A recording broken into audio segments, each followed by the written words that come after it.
terceira parte de aula sobre velocidade, vamos considerar um exemplo de movimento.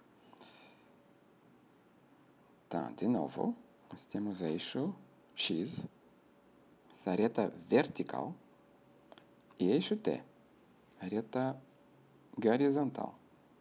Então, aqui é o centro de nossa referência.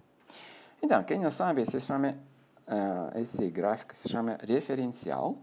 Supostamente aqui no ponto zero fica um corpo parado, né?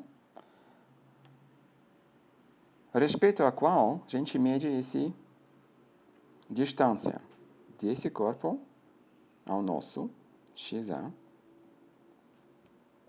no tempo ta. Então, esse corpo que fica parado registra também o tempo. No tempo ta, ele vê que o nosso corpo que move fica nesse ponto A. Certo?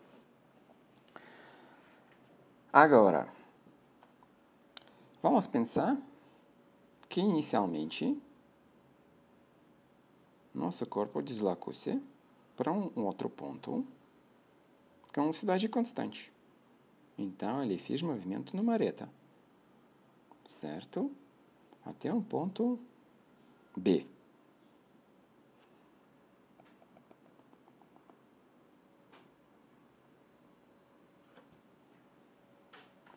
Depois, ele ficou parado nesse ponto D. B, desculpa, para um certo intervalo de tempo. Então, no tempo TB, chegou ao ponto B, ficou parado ainda no ponto B. Então, eu posso colocar TB, não, mas tem TB, então vou colocar TB com vírgula. Em tempo final de estádio no ponto B. Então, ponto B aqui, ainda ponto B. Certo? Ou não? Não, é B com vírgula. Porque lembra, os pontos do nosso gráfico têm duas coordenadas. Uma coordenada é x e outra tempo. Se o tempo é diferente, o ponto não pode ser o mesmo, né? Ponto B com vírgula.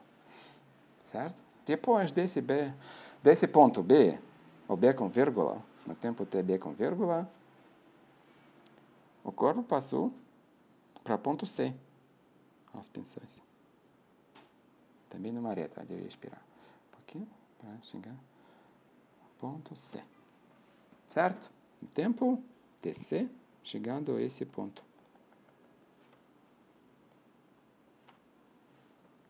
Então, esse ponto C tem outra coordenada. XC. Então, esse é um exemplo de movimento, onde um movimento entre A e B, eu vou colocar seta aqui, entre B e C, era com velocidades constantes.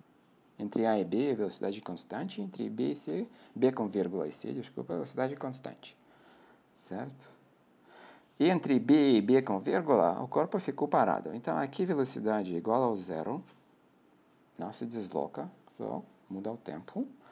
Aqui velocidade 2, aqui velocidade 1. Velocidade 1 é tangente do ângulo entre essa reta de movimento de A para B com seta e reta paralela ao tempo que sai de ponto A. Esse aqui. Traçado aqui. Pontos, né? Esse ângulo, vamos pensar, θ1. Velocidade V2 é o mesmo. Tangente de outro ângulo, aqui, θ2. Certo? Então, nós temos velocidade V1, tangente, θ1, velocidade V2 igual a tangente do ângulo.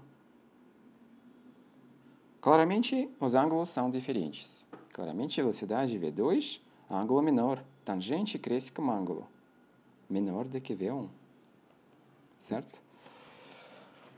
E tem a velocidade também, na parte do caminho, entre pontos B e B com vírgula, que era 0. Quer dizer, o corpo ficou no ponto B. Então, essa representação de movimento, que inclui o tempo, eixo do tempo aqui, certo? Ela representa o corpo parado como uma reta, que fica paralelo ao tempo, de B a B com vírgula. Se o corpo não é parado, então a curva não vai ser paralela ao tempo. Então, se o movimento de ponto A a ponto C era de outro corpo, por exemplo, vamos adicionar um outro corpo, que também vai de A para C, mas ele faz o seguinte, ó, ele vai nesse... tá. Ficou reta. Reta não precisa, mais rápido. Ó, esse aqui. Esse é o movimento, vamos pensar que aqui ponto C, maior. Movimento de outro corpo. Então, agora tem dois corpos que movem. Um corpo que se desloca nesses 3 retas. E outro corpo que desloca uma curva. Então, observa que ele desloca primeiramente o sentido contrário para onde ele vai chegar. Porque esse parte de movimento, ó, tem coordenada x, que é menor do que xa. Vamos pensar que esse ponto é D. Certo? E depois de ponto D vai voltar num tempo certo a um ponto A. Certo? E depois já vai avançar ao ponto C. Então, a velocidade de A para D claramente vai ser menor do que 0. Vamos pensar na velocidade instantânea desse segundo corpo, esse aqui, no ponto A. Essa velocidade é claramente tangente de um ângulo, certo? Ângulo do quê? Do tangencial, que passa a curva, tangencial à nossa curva, que começa de ponto A. Esse aqui. Ó, vou ensinar um pouco ele. Ó.